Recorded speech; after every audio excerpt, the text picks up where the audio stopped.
Aqui é o professor Martinez.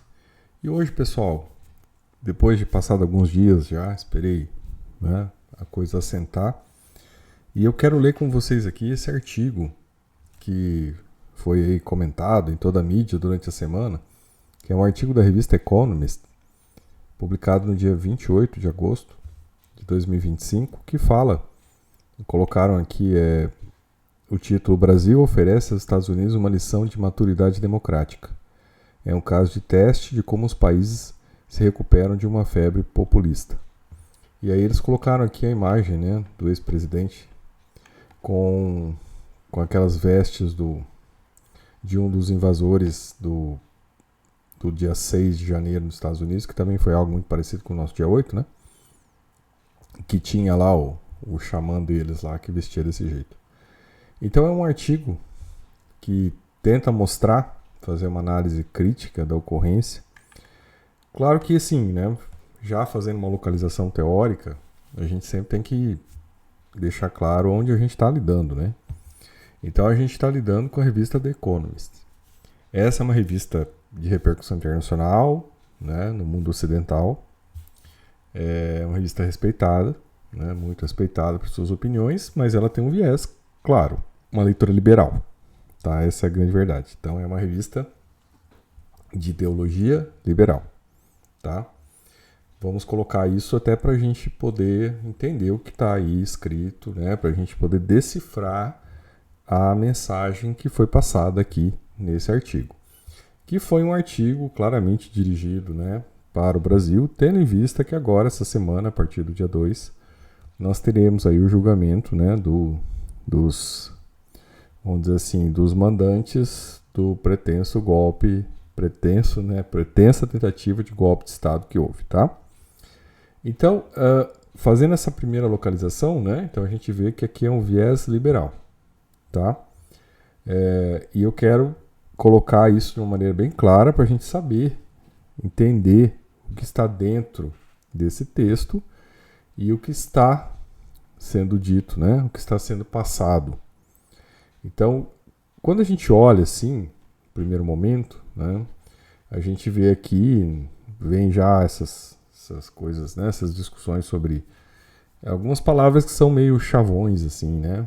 Democracia, liberdade, né? Essas coisas são muito amplas, então elas permitem que você, né, discuta e conceitue essas palavras de uma maneira muito vaga e muito difícil até de entrar numa discussão dessa sem você pecar por estar aí comprando uma ideologia qualquer. E aqui, né, então só mostrando que, né, eu acho que a colocação dessa palavra aqui, ela já tem um sentido, né, voltando porque é uma revista liberal, de falar de uma ideia de democracia liberal, tá? Que eu não estou dizendo se é errado, se é certo, mas eu estou dizendo que é a ideia da democracia que nós conhecemos no mundo ocidental até o presente momento, né?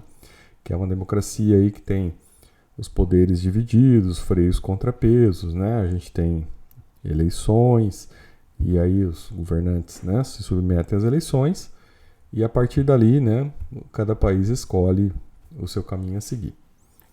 E aqui ele coloca, né, é o caso de um teste de como os países se recuperam de uma febre populista. Claro que ele está fazendo também uma leitura aqui do que está acontecendo nos Estados Unidos, né, tentando aqui já, né, dar aí uma cutucada nos Estados Unidos, né, para mostrar que, olha, né, nos Estados Unidos a coisa, né, não caminhou muito bem, né, nesse sentido de freios e contrapesos, né, dessa democracia liberal, daquilo que se pregava, né, de que, né, os poderes, né, um poder controla o outro e a coisa fica em equilíbrio. E aí o que está acontecendo nos Estados Unidos? E aí ele começa, tá, pessoal? Eu consegui acessar aqui na Economist, depois se quiserem procurar. Imagina um país onde o presidente polarizador perdeu sua tentativa de reeleição e se recusou a aceitar o resultado. Ele declarou a votação fraudada e usou as redes sociais para incitar seus apoiadores a se rebelarem. Eles o fizeram aos milhares, atacando prédios do governo. Então, a insurreição fracassou, o ex-presidente enfrentou uma investigação criminal e os promotores o levaram a julgamento por planejar um golpe. Bom, então aqui está a descrição do que aconteceu, tá? Eles procuraram aí se ater aos dados de realidade, ok. Então, primeiro aqui no tópico frasal do artigo está colocado os dados de realidade, o que aconteceu, né? Da forma como as coisas foram conduzidas. Por mais que eu olhe isso aqui de um ponto de vista de uma democracia liberal, eu vou pensar muito em relação a isso dentro de uma ideia conservadora, que não é o conservadorismo, já expliquei aqui em alguns vídeos, volto a falar, esse conservadorismo, né, do moralismo barato que nós temos no Brasil, né, isso não me interessa, isso aí é só fachada, né, só vocês verem a quantidade de pastor aí, né, um andando de calcinha, o outro cometendo um crime sexual, então assim, né, o outro roubando, pondo dinheiro na cueca, então assim, esse moralismo de fachada do conservadorismo brasileiro, isso não me interessa. Mas o conservadorismo, a partir no modelo até britânico, né, que difere um pouco da linha aqui da revista, mas da ideia de que nós temos que, né, conservar as instituições, tá, da tal da democracia liberal, e desconfiar muito de tudo que venha para se quebrar as regras institucionais, né? Por quê, gente? Porque a presença das instituições é o melhor que nós conseguimos dentro de um processo histórico que nos trouxe até aqui de uma maneira pacífica.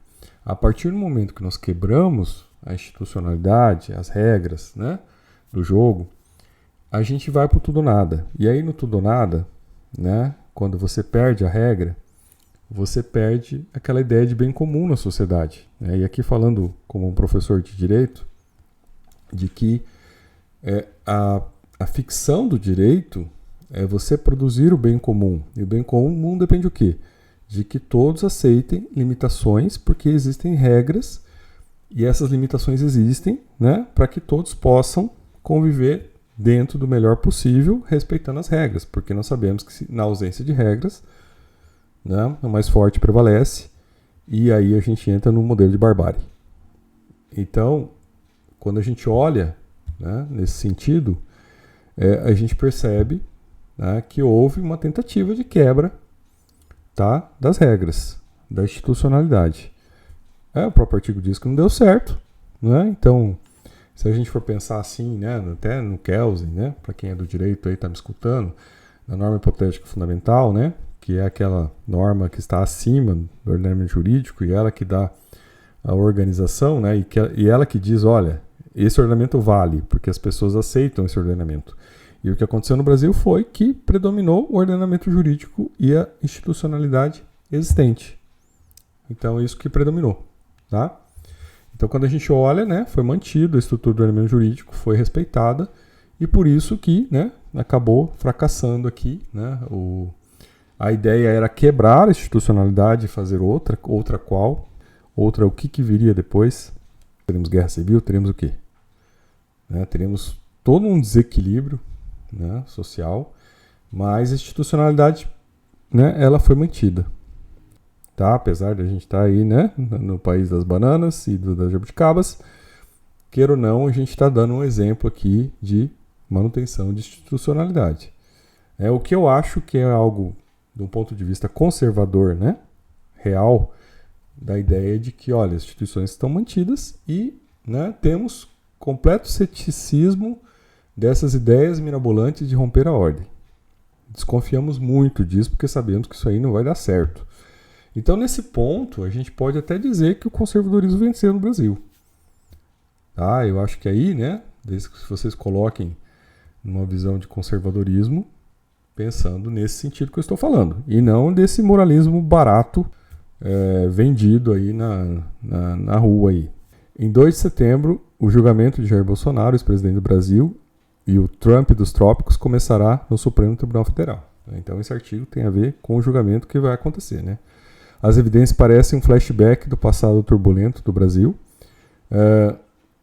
Aí ele fala aqui, né? Um ex-general de 4 estrelas conspirou para anular o resultado da eleição. Assassinos planejaram assassinar o verdadeiro vencedor. Como nossa investigação sobre a trama explica, o golpe fracassou por incompetência e não por intenção.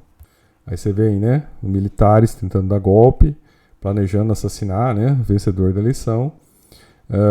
E aí, nesse caso aqui, claro, o golpe fracassou por incompetência e não por intenção. E também por falta de apoio naquele momento dos Estados Unidos, porque o presidente lá, né, se fosse agora o Trump, talvez tivesse dado certo, porque aí o apoio seria outro.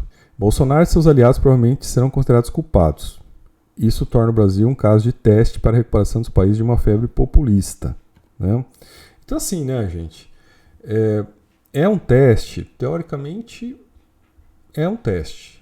Agora, isso vai representar alguma mudança nessa internacional de extrema-direita, né, dessa instituição?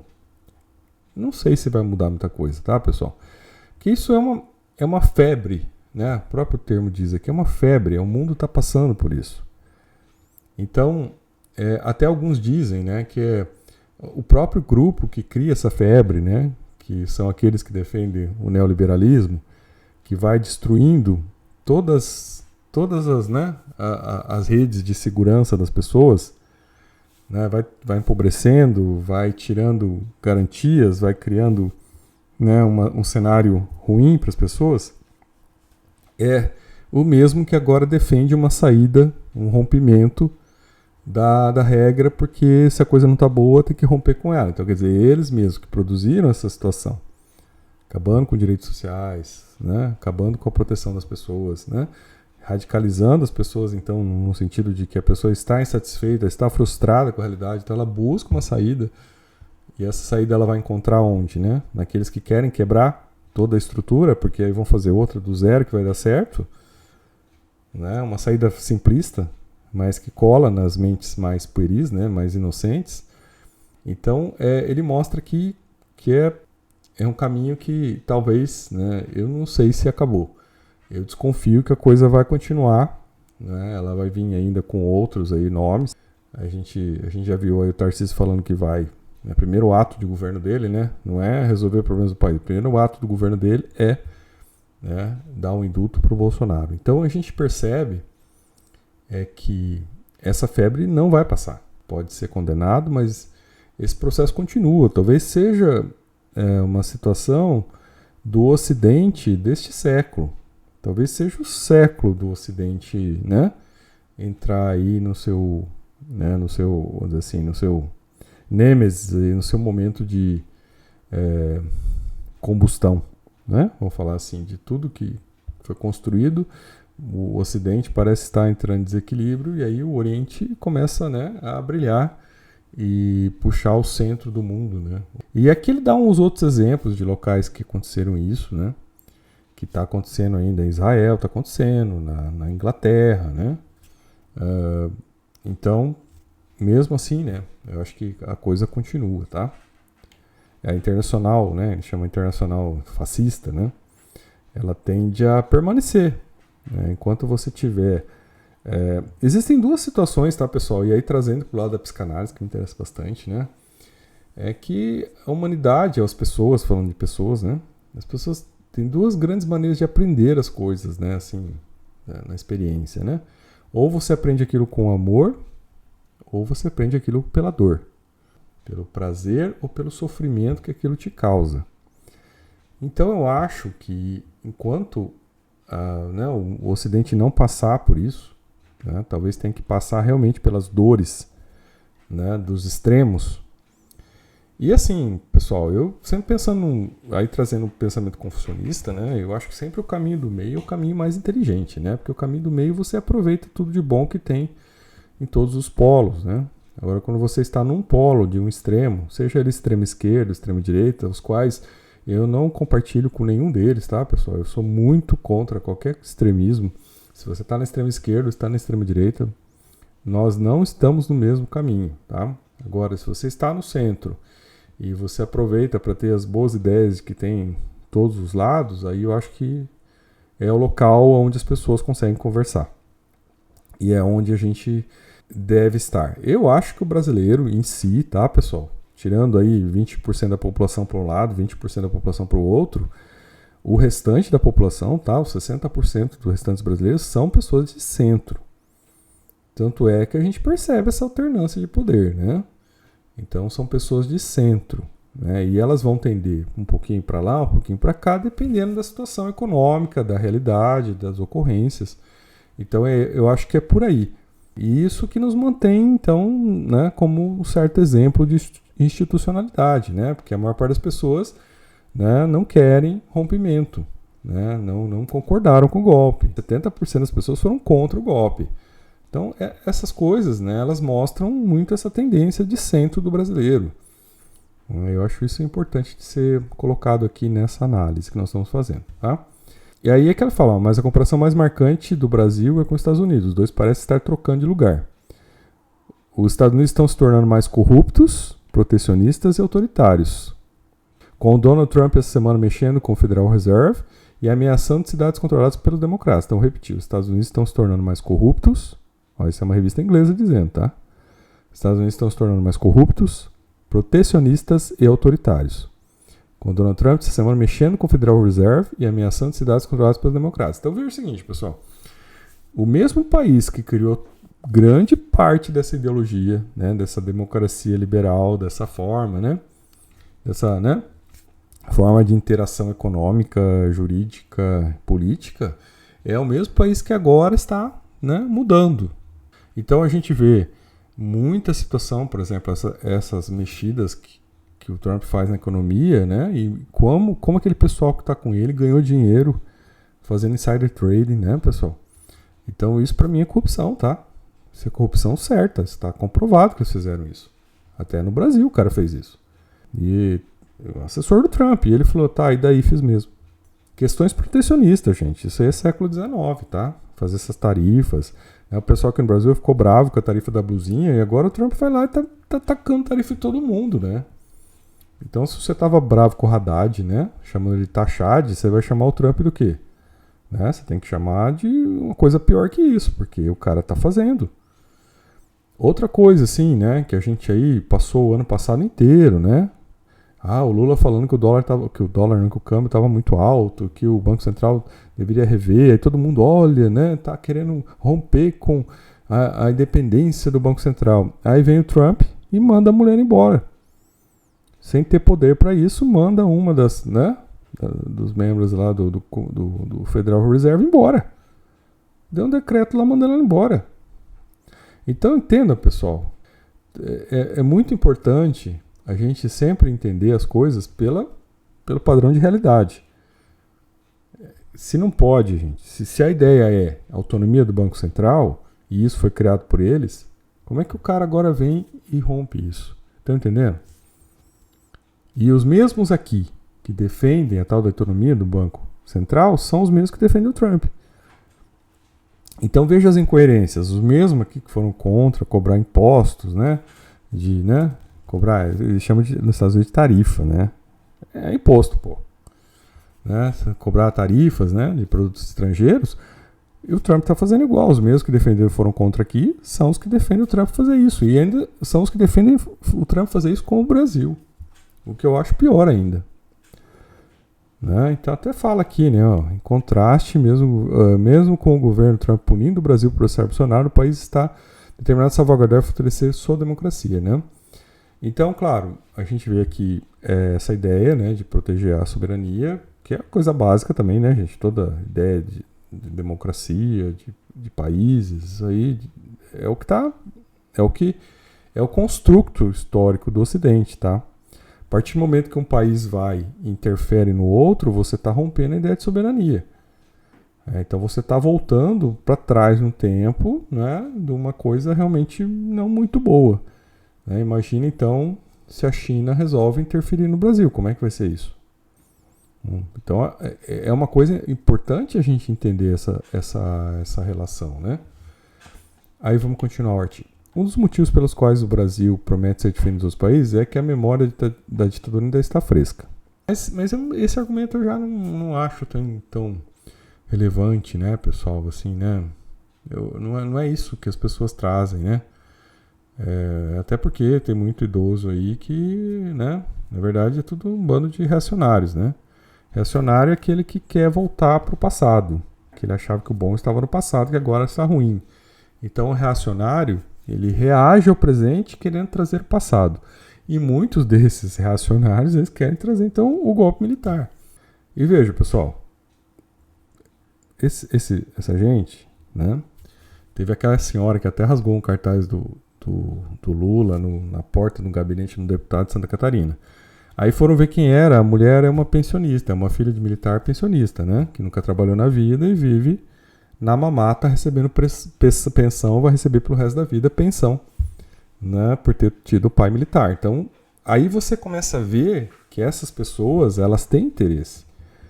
Elas não são pessoas isentas que elas estão querendo o melhor do país. Se você vai puxar a fichinha dessa gente, você vai ver que é tudo um monte de gente mamadora.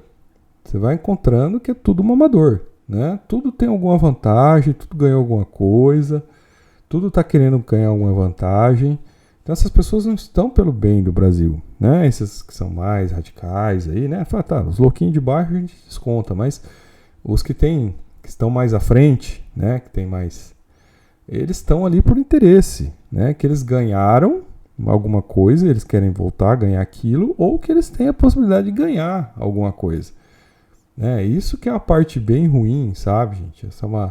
Essa mania brasileira do Macunaíma, né? Do herói sem caráter.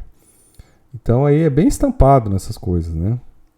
E isso traz pra gente, sempre tem que trazer pra gente, aí volta o conservadorismo, né? Do Edmund Burke, o ceticismo em relação a essas coisas, né? Porque você tá vendo que quem tá ali defendendo isso tá querendo uma mata, tá querendo boca, tá querendo ganhar coisa. E aí você já falou, opa, peraí.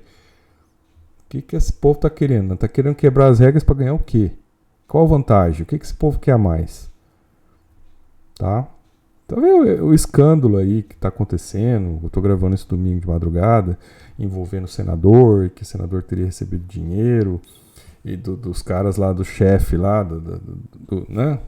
Desse grande escândalo que aconteceu aí financeiro, que tem envolvimento com a Faria Lima, que tem envolvimento com o político, que tem envolvimento com facção criminal. E quando a gente vai ver isso, moçada, você vai percebendo o que é o Brasil, né? Você vai entendendo como é que essas coisas são imbricadas, né? Daí a gente sempre tá com o pé atrás, tá, gente? É isso que eu coloco para vocês, né? Ser conservador, na essência, é isso. É um ceticismo muito grande em relação com a realidade que está colocada aí, tá? Além disso, a maioria dos brasileiros está de olhos abertos sobre o que o Bolsonaro fez.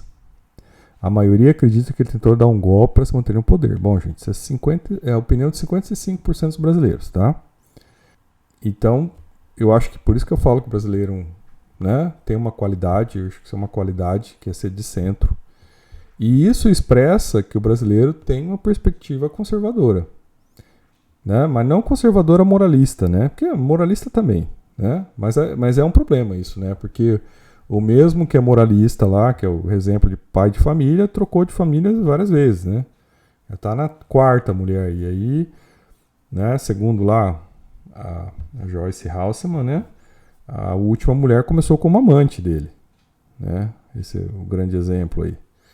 Então né, essas coisas são complexas, tá, pessoal? Então, tomar cuidado, tá? Conservadorismo moralista, eu já desconfio. Começa a ter que vender muito, entendeu, gente? Quando a pessoa tem que vender que ela é muito correta, muito não sei o quê, e ela tem que se mostrar ali, usar aqueles argumentos todos religiosos, né, tal, né, de defesa do país, você já fica meio preocupado porque, opa, o que tem aí, né? O que essa pessoa está querendo, entendeu? Então o conservador, na essência, já ia ficar olhando meio torto. Mas, bom, continuando aqui, tá? Governadores, conservadores, aí ó, tá vendo aqui ó, o problema? Ó, conservadores que disputam a eleição do próximo ano contra o presidente da esquerda, Lula, precisam dos votos apoiadores de Bolsonaro para vencer, tá vendo? Então assim, se precisam dos apoiadores, né? Mas então não são conservadores, né? Esse reconhecimento abriu a possibilidade de reforma. Opa. Né? Aí, gente, aqui começa a campanha eleitoral da Economist, tá? Então é isso que eu queria mostrar para vocês. Revista liberal, mas que está em campanha. Primeiro ela já mudou o assunto, ela já parou ali, e agora ela já começa, né? Já falou que os brasileiros não querem o Bolsonaro, né? Então tá deixando recado, ó, né? Nós não queremos o Bolsonaro, vocês estão deixando o recado deles aqui, né? Aí fala que os governadores vão enfrentar o Lula e isso abre, olha lá, espaço para reformas. Tá vendo, pessoal? Então aqui a gente já vê, né? Aqui é uma revista de ideologia liberal, tá? Bom, do ponto de vista, né, de possibilidade de reformas, não acho que nada errado, né? Todo lugar no mundo a legislação tende a ter uma evolução. Só que aí a gente tem que discutir aonde que essas reformas vão levar o nosso país. Que reformas são essas?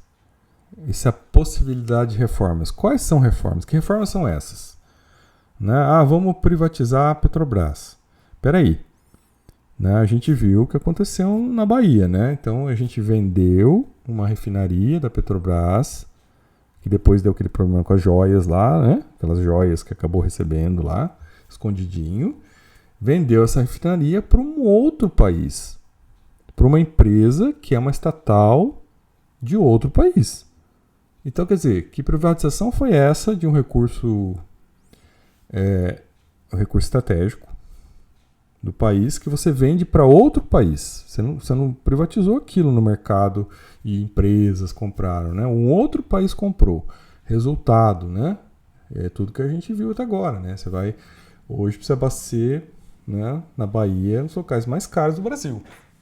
Não sei se a gente privatiza recurso estratégico, tá, pessoal? Tenho minhas dúvidas econômicas, né? Enquanto aqui pós-doutor em Direito Econômico, eu tenho minhas dúvidas, e eu acho que vocês também deveriam ter aí o ceticismo em relação à privatização de recursos estratégicos. Nenhum país que se propõe a ser agente, privatiza recurso estratégico. Por que o Brasil tem que privatizar recurso estratégico? Gente, isso é questão de soberania. Você não vai ver a Rússia privatizando recurso estratégico. Você não vai ver a China privatizando recurso estratégico. Recurso estratégico, pessoal, eles fazem parte da proteção da própria nação, da própria economia. Você não pode perder isso. Então, aí ele já começa a vender o peixe deles aqui, entendeu? Por quê? Porque é uma revista, né, de um país que vive de rapinagem. Tá? Inglaterra, né, é um país de rapinagem, viveu, né, texugando, até ouro brasileiro eles texugaram na história, né? A gente vê o que é isso. Né? Então eles estão querendo, né, botar a mão nas coisas aqui, né? Olha aí, ó. Como o nosso briefing descreve, a maioria dos políticos brasileiros, tanto de esquerda quanto de direita, quer deixar para trás a loucura do Bolsonaro e sua polarização radical. Dos figurões empresariais de São Paulo aos políticos de Brasília, é um consenso surpreendente sobre uma agenda difícil, mas urgente, de mudança institucional. Olha lá. Tá vendo? Então, eles estão... o golpe não deu certo, né? Mas a gente quer mudar o presidente. Tá? A gente quer pôr um presidente nosso que vai fazer reformas, leia-se Tarcísio, né? Que vai fazer reformas e vamos privatizar tudo, vamos fazer rapinagem aqui dentro das regras, né? A gente não quer esse nível de loucura, né? E polarização radical, isso é ruim para os negócios, né? Então veja, a opinião deles aqui, tá? Né? Eles querem, né? Tá aqui, né? Loucura, deixar para trás a loucura do Bolsonaro, nós queremos... Né? Apesar de uma agenda difícil, mas urgente, nós queremos uma mudança institucional. E aí já começa aqui, né? Paradoxalmente, uma tarefa fundamental é controlar o STF, né? Apesar do seu papel como guardião da democracia, entendeu? Então a gente quer controlar, claro. Por quê? Porque muitas dessas reformas que eles pretendem fazer, né, que eles querem colocar em curso, vão bater de frente com a Constituição Federal. Tá? A gente está vendo aí, agora, em relação, né, à reforma administrativa que eles querem passar, muitas das coisas, o próprio Barroso já disse, olha, isso aqui cheira inconstitucionalidade, né? Daí que a gente já começa a ver que, né, eles querem aí ter um controle, tá? Querem ter um controle aí do STF para não barrar as reformas. A agenda difícil, né, mais importante das reformas. A possibilidade das reformas, né? Então, na verdade, a possibilidade de comprar o país, né, de uma maneira barata. É muito complicado, tá, pessoal? Então eu vejo assim, né? Você vê uma revista gringa dessa aqui querer botar regra no país, entendeu?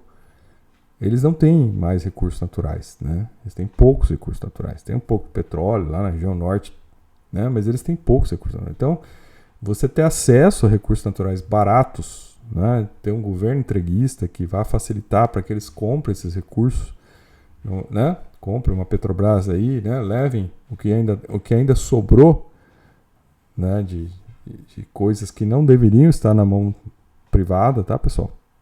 Porque tem coisas, gente, que são interesses do país, que são coisas dos brasileiros. A gente tem que colocar régua. Nem tudo pode ser dado ao capital. Nem tudo pode ser privatizado. A gente tem que colocar limites. E esses limites são importantes. A gente tem que entender que tudo tem limites. E o que esses caras querem é dar uma de Milei no Brasil. Né? Tanto é que você vai ver esses caras aí, todos eles elogiando Milei. Né? Não estão vendo. Tudo que acontece de ruim lá, eles não olham. Porque não é problema. Né? Então, você está com 50% de pobreza, isso não é um problema para eles. Né? Porque não são eles que vão ficar pobres. Na verdade, eles vão ficar enriquecer. Né? Eles vão ganhar muito com isso. Então, sabe, a gente tem que botar o pé no chão. Né? Então, eu acho que por isso, tá, gente, né, eu voltei a falar de nacionalismo, de pensar em nacionalismo, sabe? Porque a gente tem que defender aquelas coisas que são bases nossas. Porque nós temos direito à prosperidade, nós temos direito aos recursos naturais que são brasileiros. E esses recursos, eles têm que, né, ser utilizados para construir a riqueza no Brasil. Então você não pode permitir que esses recursos sejam levados a preço de banana para construir riqueza em outros países. Eu acho que é isso que está em jogo. Enquanto a gente não abrir os olhos para isso, tá, pessoal? Seja terras raras, petróleo, os recursos naturais todos aí, né, que são levados embora a preço de banana, a gente não entende como nós estamos sendo passados para trás e como esses países, né, colonizadores continuam mantendo a gente como aquela colônia onde se tirava pau-brasil lá atrás, sabe? Esse é um arquétipo nosso, né? Um arquétipo de ser explorado. E enquanto a gente não muda a mentalidade, a gente não adquire consciência desse processo, a gente não começa a falar sobre isso, entendeu? E eu peço que você reflita, né? Pense sobre isso, tá? Veja como isso aí gera nossa pobreza. A gente acaba ficando pobre e sendo um país rico. Isso que é pior. Né? Se você é um país que você não tem recurso, né? Você está lá na Moldávia, você não tem recurso, aí é uma coisa. Mas aqui nós somos um país rico em recursos. E esses recursos, se eles fossem usados da maneira como são usados na Noruega, nós teríamos quantidade de ter uma vida, uma qualidade de vida altíssima. Altíssima, com o estado de bem-estar social que existe na Noruega, gente. Sabe? Então a gente tem que olhar para esses exemplos e falar, tem lugar que deu certo isso. Os recursos naturais têm que ser usados para o bem do brasileiro, de quem nasceu aqui, entendeu? Eu acho que a gente tem que voltar a pensar sobre essas coisas, tá, gente? E não entrar nessa onda aqui, ó, que é o que esses caras estão querendo aqui, ó. Vieram com essa conversinha mole, porque Bolsonaro não serve, mas vamos então, né, controlar o STF para que eles não possam evitar, né, muitas das coisas que a gente quer fazer. Vamos, né, fazer uma agenda difícil, mas estamos abrindo a possibilidade para reformas com uma mudança institucional. Tá bom? Então tá tudo aí, ó. Tá tudo aí o que está sendo falado nessa matéria, né? São os mesmos de rapina de sempre, a mesma ideologia de rapina, entendeu? De vir pegar tudo, entendeu, pessoal? São os mesmos caras do pau-brasil, tá? É do ouro depois, levar o ouro embora, continua a mesma coisa, entendeu? Aí ele vem criticar o judiciário aqui, né? Critica os sindicatos, a partidos políticos, né? Já começa, tá vendo? Aí fala aqui dos judiciários, blá blá blá. os próprios juízes veem o caso para mudança, tá vendo? Não qual juiz? Que juiz? Tá falando de juiz, tá falando de ministros. Que juiz quer mudar o que exatamente aqui, entendeu? Joga uma coisa solta no ar aqui. Cadê a fonte disso? Não tem fonte, né? O próprio juiz é o juiz da cabeça deles, né? Consertar o tribunal será difícil, mas seu poder é apenas parte da bagagem constitucional que o Brasil carrega, né? Ó, tá vendo? Então já volto a falar, olha. A gente tem que ler na entrelinha do que esses caras estão trazendo, tá, pessoal? Porque isso aqui é uma, entendeu? É um mapinha aqui do que eles querem fazer. Então, assim, ó, né? Então, ó, criticando a Constituição, tá vendo? Porque quem vai proteger a Constituição é o STF. Então, para eu não ter mais essa proteção, eu preciso, né, tirar poder do STF. Né? Porque esse STF que está aí não vai permitir que a gente faça esse arrombo na Constituição brasileira. Aí já vem, ó, o país também sofre de incontinência fiscal crônica, em particular isenções fiscais descontroladas e aumento automático de gastos. Bom, então vamos lá. Vamos colocar aqui a situação. Comparando o Brasil, né, com esses países todos. Compara com os Estados Unidos. Né? Compara os déficits desses países todos. Compara com a Inglaterra. Né? Um país quebrado. Né? Será que eles são um exemplo para a gente? Né? Aí, claro, isenções fiscais descontroladas. Sim, realmente. Né? Mas será que vão mexer nisso? Vai mexer com agro? Vai mexer com as igrejas? Vai mexer com o que exatamente? Né? Em relação às isenções fiscais. É complicado, entendeu, gente? Porque assim, tem até uma frase que eu acho interessante, que até foi o Cobori que falou, que é assim, olha, o Brasil é um estado máximo para os ricos. Né? Os ricos têm tudo no Brasil. Tem todas as vantagens.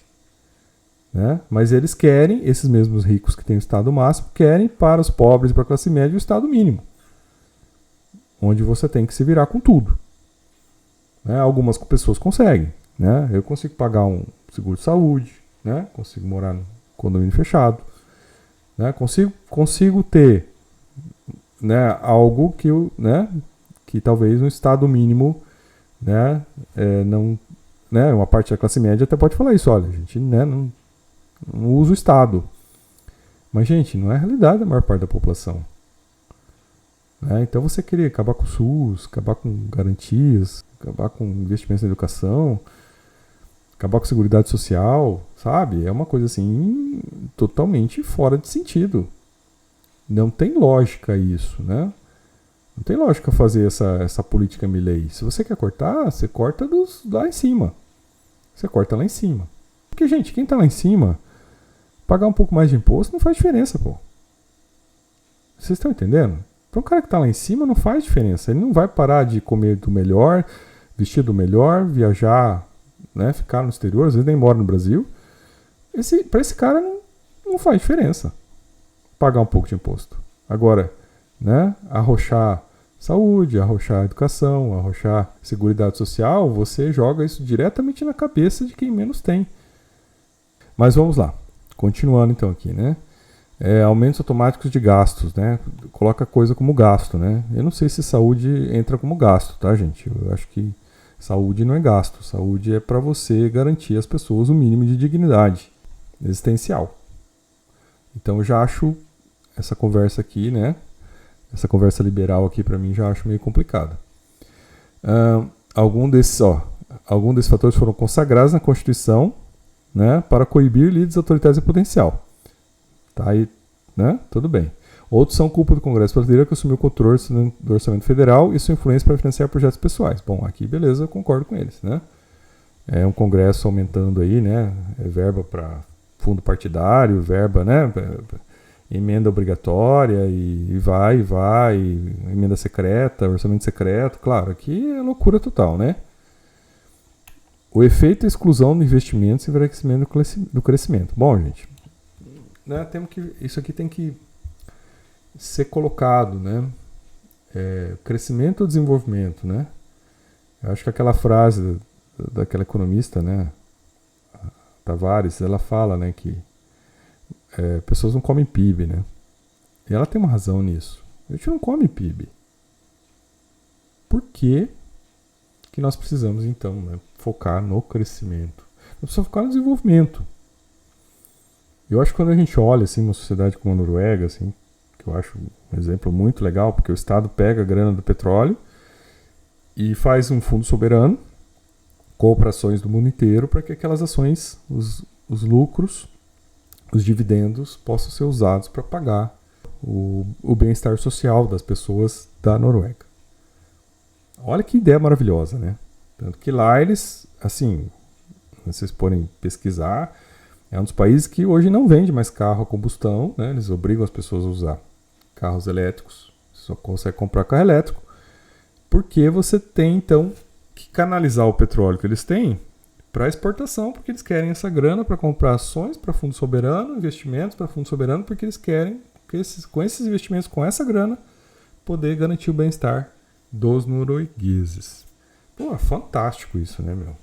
Isso é muito interessante. E veja, então a gente tem, né, outra empresa petrolífera estatal. E eles não vão privatizar ela. Em teoria, isso aponta um caminho a seguir. Bolsonaro deve ser julgado por seus crimes e punido se for considerado culpado. No ano que vem, a eleição deve ser disputada em torno de reformas mais amplas. Olha aí, galera. Quais reformas? Quais reformas mais amplas? É aí que volta a discussão. Quais reformas? Então, assim, o caminho para a servidão, quando a gente pensa assim, em modelos de liberdade mais avançados, eles têm que ser colocados em discussão aqui. Porque o estado de bem-estar social, gente, e aí o Amartya Sen, meu pós-doutorado foi no Amartya Sen, quem não sabe quem é Amartya Sen, vale a pena pesquisar, ganhou o Prêmio Nobel de Economia escrevendo o livro Desenvolvimento como Liberdade, que é uma base para a gente entender o libertarianismo de terceira geração. Tá? Para você entender que para você ter liberdade você precisa de um Estado devedor que fornece itens essenciais. Saúde, educação, seguridade, justiça. Então, pessoal, eu acho que esses 4 dedinhos, pelo menos, tá? São essenciais, segundo a Amartya Sen, para a gente conseguir permitir que a pessoa faça suas escolhas livremente. Se ela tiver esses 4 dedinhos, ela vai poder escolher aquilo que ele chama de condição do agente. Escolher o seu próprio caminho, sua própria vocação, sua própria realização, aquilo que ele deseja fazer na vida. Então, esse livro, Desenvolvimento como Liberdade, pessoal, quem quer entender o libertarianismo a partir de uma terceira geração, a primeira geração, lembra, né? Anarcossocialismo, depois anarcocapitalismo, né? Os anarcovigaristas, e uma terceira geração que é a partir da qual eu acho que aí tem fundamento da gente discutir as coisas, que é esse anarcodesenvolvimentismo, tá? Que vai entrar aí com essa ideia de que o Estado é um devedor, né, das pessoas, que o Estado tem deveres. E ao cumprir esses deveres, que ele permite que as pessoas se emancipem. Agora, se a gente tira isso, como é que as pessoas se emancipam? É a lei do mais forte, é a lei de quem já tem, de quem tem herança, de quem já está bem na vida, de quem deu sorte, de quem cometeu mais crime, como é que é isso? Até saiu aí, quem assistiu o Fantástico esse final de semana sabe, né? Um dos maiores criminosos lá do esquema dessa corrupção bilionária que aconteceu no Brasil, ele colocava a frasezinha motivacional ali, né? De acordar cedo, de vencer, de lutar, né? O cara é o maior criminoso, né? Quer dizer, que lutou como? Ele não lutou, ele é membro de uma facção criminosa. É isso que ele é. E querendo cagar regra de exemplo para os outros, né? Aí, na prática, nada disso era fácil, né? Continuando o texto, um obstáculo ao Sr. Trump. Eles estão falando que o Trump está, né, realmente interferindo na soberania brasileira, tarifou o Brasil 50%, né? Impôs lá as sanções da Magnitsky contra o Moraes e talvez impõe em relação a outros ministros agora, né? Durante aí até o próprio julgamento, né? Uma exclusão do sistema financeiro americano geralmente destinado a violadores de direitos humanos e cleptocratas, né? Então ele colocou algo, até o criador da lei, né, o idealizador da lei Magnitsky falou, né, olha, isso aqui não tem nada a ver com o juiz, aplicar isso com o juiz de um país, né. Tá? Outras autoridades podem receber isso aí. Isso nos remete a uma era sombria e passada em que os Estados Unidos habitualmente desestabilizavam os países latino-americanos. Olha, gente, eu acho que é isso, né, a história dos Estados Unidos é se envolver em guerra, né, interferir nos países, rapinar, desenvolve tecnologia, né, trouxe ideias realmente fantásticas, Founding Fathers, limites, regras, estruturação, mas é exatamente tudo que eles estão questionando hoje. É tudo que eles estão sendo contra. Então, realmente, é muito difícil lidar com isso, sabe, gente? Felizmente, a interferência do Sr. Trump provavelmente será pela culatra. Apenas uma parte das exportações é feita para os Estados Unidos, são de commodities e podem ser indicados para os mercados. Né? Já teve inúmeras isenções também, eles falam aqui. E, né, cada ataque do Trump acaba fortalecendo o Lula, né? Porque aí ele vai lá e, né, defende o país. E é isso que as pessoas querem, né? A gente, até os jornais de direita, Estadão, Folha, dando porrada no Tarcísio, né? Porque o Tarcísio é um vassalo entreguista, né? Põe o bonezinho vermelho lá e quer entregar o país. E até já fiz um vídeo aqui, até mostrando lá o editorial do Estadão dando porrada no Tarcísio, né? Não precisa nem falar nada. Os obstáculos internos das reformas são maiores. Aí. Mesmo que as elites queiram mudança, o Brasil ainda é um país provavelmente dividido. Então veja, né? Já está propondo uma reforma de novo aqui. Né? Reforma para quê? Para quem? Para ganhar o quê com isso? Eu acho que essas perguntas têm que ser feitas, tá, pessoal? Reforma para quê? Para quem? Para ganhar o quê com isso? Quem vai ganhar mais? Quem tem menos? Quem vai ganhar mais? Quem tem mais? Como é que é isso? Que reforma é essa? Para quem que vai isso? O que a gente quer com essa reforma? Então, essas são perguntas de realidade que precisam ser feitas. Reformar o STF, a Constituição, olha aí o que eles querem, exige que grupos abram mão do poder em prol do bem comum. Qual o bem comum? Volta a falar, tá vendo? Essas palavras aqui são complicadas. Qual o bem comum? Reforma para quem? Quem vai ganhar? Quem vai pagar a conta? Quem vai perder? Né? Isso aí é para quê? Qual que é a finalidade dessas reformas? Isso aí vai gerar o que de vantagem? Para quem? De que forma? Como é que é isso? Então, essas discussões precisam ser pautadas. Então, quando você vem e você vê assim uma revista liberal como essa, né, eles têm o dogma deles, mas é um dogma muito abstrato. É dogma de um país que conseguiu, né, se desenvolver rapinando os outros. Né? É um dogma de ideologias econômicas que não levam em consideração, né, um país como o nosso, uma nação do tamanho da nossa, um país rico, que na verdade, se a gente for levar em consideração quais reformas a gente precisa fazer, a gente talvez aqui tenha que pensar de outra maneira. Não que isso vai acontecer, tá, pessoal? Eu acho que não tem consciência para, né, um turning point a ponto de, né, a gente parar de ter, por exemplo, taxação de consumo e começar a ter taxação de patrimônio. Isso nunca vai acontecer, né? Porque os que estão lá, que são eleitos por esses que não têm, são os que têm, né? Então é isso. Todos querem crescimento, mas para obter crescimento, algumas pessoas terão que abrir mão de alguns privilégios. Então assim, né? Quem? Vai abrir mão do quê? O que é privilégio? Saúde é privilégio? Porque assim, se você tem que reformar a Constituição, o que você quer mexer na Constituição? Não é? Que são essas verbas que tem que ir para a educação, para a saúde. Então você vai mexer nisso para quê? Para ter crescimento? Que crescimento é esse? E isso é privilégio? Né? Já chamou de gasto. Agora está chamando de privilégio, entendeu? Quer dizer, saúde é privilégio? Educação é privilégio? Seguridade é privilégio? Você conseguir ter uma aposentadoria de um salário mínimo é privilégio? Sabe um dos problemas que tem, gente? Porque às vezes aqui na rede, e a gente está vendo, é que tem muito jovem, né? E os jovens, pessoal, queira ou não, aquilo que eu já falei nos outros vídeos, né? Tem um problema que é o desenvolvimento do pré-frontal do cérebro, né? Que acontece lá para os 25 anos de idade. Ele vai se tornar maduro, mas claro que é um processo, né? Depois dos 25 ainda continua isso a amadurecer, né? E o que o pré-frontal faz? Ele dá uma visão não só de juízo moral, mas também de consequências futuras. E uma das coisas que o jovem não tem é noção de mortalidade, né? O jovem ele acha que ele é imortal. Então ele não percebe que lá na frente ele vai precisar de um SUS, ele pode precisar de um SUS se ele não der certo, e a maior parte das pessoas não dá certo. E isso é a grande realidade. Então assim, você tem os privilegiados que já têm herança, que têm oportunidade, né? Que o pai já tem uma renda, mas você tem grande maioria que não tem isso. E esses que não têm isso não estão entendendo que lá na frente, eles são jovens, estão saudáveis, não se preocupam com isso, mas lá na frente, na hora que precisar de saúde, se não tiver o SUS, vai ter o quê?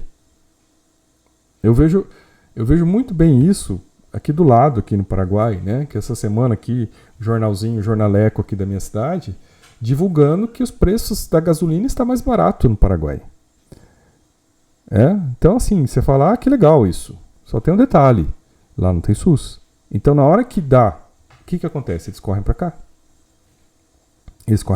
Então na hora que eles estão em emergência, eles correm para cá e aí tem que atender. Aí na economia que ele economizou de cobrar o imposto lá do combustível, que aqui é uma maravilha, então o jornaleco aqui liberal traz essa ideia maravilhosa, na hora que o cara precisa de saúde, ele corre para cá. Porque lá ele não tem. E lá ele tem que pagar tudo na saúde. Então um colega que está fazendo medicina lá, que fala, o cara até um garrote para ele tomar uma injeção, ele paga. Tudo ele paga. Não tem nada de graça lá. Então, essas questões que a gente tem que, colocar, porque o jovem olha, né, e acha e não entende que uma hora ele vai, talvez ele não consiga mais trabalhar, né? Então não adianta ele achar que se ele está jovem, ele vai lá, né? Por exemplo, né, pega o rapaz lá que tomou um tiro no pé, lá, entregador do iFood, né? A empresa diz que vai dar apoio psicológico para ele. Então eu te pergunto, ele vai ficar quanto tempo lá parado, né? Tomou um tiro no pé, não vai conseguir trocar marcha. Será que vai conseguir pilotar a moto de novo? E aí, não recolhe, INSS, não tem nada, não tem direito a nada. E aí? É isso, você tem que pensar. Por que chama seguridade social? Seguridade porque aquilo visa te garantir, né, que se você tiver um problema, por exemplo, um caso desse, que você não vai ficar desprovido, pelo menos o mínimo você vai receber. Né? Como se fosse um seguro que todos pagam, para que na hora que um desses todos que pagam tiver uma situação ruim, isso aí seja dado a ele como garantia de dignidade e sobrevivência. Isso gente, isso é libertarianismo de terceira geração, tá? Lamento. É o Estado devedor. Porque você só mede liberdade individual quando você está numa situação, num local onde aquele Estado te deixou chegar até lá. Te dá condições de chegar até lá. Senão você não tem liberdade individual. Você não vai ter. Então essa é uma coisa para se pensar, sabe? Até fala aqui, né? As tensões, portanto, são inevitáveis.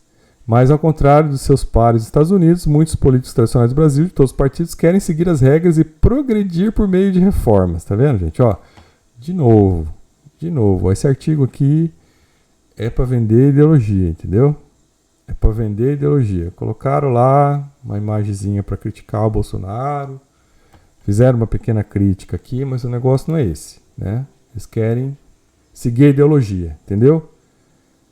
Seguir a ideologia. Se tivesse o Bolsonaro ganho, eles estavam do lado do Bolsonaro.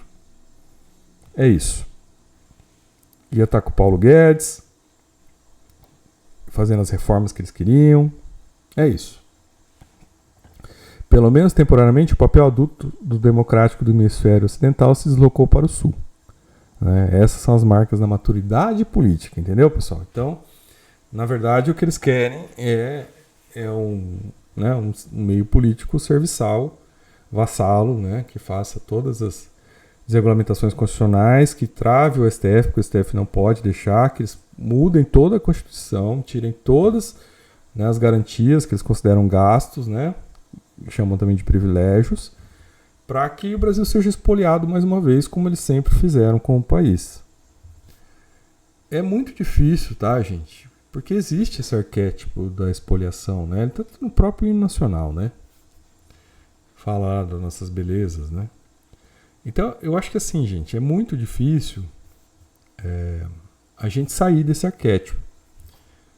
A minha luta aqui, né, pessoal, né, se você ainda conseguiu chegar até o final desse vídeo aqui, que já deve estar longo, esse bate-papo aqui que nós estamos fazendo juntos, acho que a minha luta aqui, pessoal, é para tentar, né, criar consciência. Tá, pessoal? Criar consciência. Eu acho que é esse o nosso papel. Né? Então, assim, eu não estou nem preocupado mais aqui, gente. Veja, não estou aqui, né? Tô preocupado aqui com o Bolsonaro, entendeu, gente? Ou com o Lula. Eu estou preocupado com a nossa consciência em relação às coisas, entendeu? Porque uma revista dessa aqui, ela não está preocupada com o Bolsonaro, com o Lula, não, tá, pessoal? Vocês podem ver aqui que ela está preocupada com outra coisa. É conseguir, politicamente, obter reformas que permitam que ela faça rapinagem no país. Né? Que eles, os representantes, né? A quem essa revista representa, né? Que são aí o Big Money, possa fazer rapinagem no país. Então eu acho que é isso que está aqui para ser entendido, tá, pessoal? Então veja, o artigo vende isso do começo ao fim, pessoal. Então quando a gente vai ler um artigo, a gente tem que começar a tentar procurar isso, né? Tá tudo bonitinho colocado aqui, mas vocês vejam que a estruturação do artigo ele vai levando a essa racionalidade.